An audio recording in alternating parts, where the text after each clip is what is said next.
কাঁচা লিচু খেয়ে বাচ্চাদের মারা যাওয়ার কথা আমি বলেছিলাম একটা টক্সিনের কারণে। টক্সিনটার নাম হচ্ছে হাইপোগ্লাইসিন এ।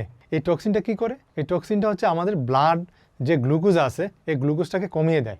যেহেতু কমিয়ে দেয়, এই কমার কারণে কোনো বাচ্চা মারা যাওয়ার কথা আমি বলেছি। এখন অনেক বড়রা বা অনেকে আমার কাছে জানতে চাচ্ছেন, যেহেতু এটা হাইপোগ্লাইসিনে একটা টক্সিন ব্লাড সুগার কমায়, তাহলে কি আমরা ডায়াবেটিস রোগীদেরকে এটা দিতে পারবো? উত্তর হচ্ছে না, এটা আমরা দিতে পারবো না। কেন দিতে পারবো না? কারণ এই হাইপোগ্লাইসিন এটা হচ্ছে একটা টক্সিন। এই টক্সিনটা শুধু আপনার ব্লাড গ্লুকোজ লেভেল কমাবে না, সাথে সেলুলার টক্সিসিটি করবে। এই টক্সিসিটি করার কারণে আপনার যে হাইপোগ্লাইসেমিয়া হবে, এটা কিন্তু নর্মালি আপনি খেয়ে চিনি খেয়ে বা নর্মাল ট্রিটমেন্টে বাসায় এটা কিন্তু কারেকশনই করতে পারবেন না, কারণ এটা টক্সিন রিলেটেড হাইপোগ্লাইসেমিয়া। এবং মাথায় রাখতে হবে আপনার, যে যাদের ক্ষেত্রে এই টক্সিনটা হবে তার কিন্তু মর্টালিটি রেট আছে, মরার সম্ভাবনা আছে।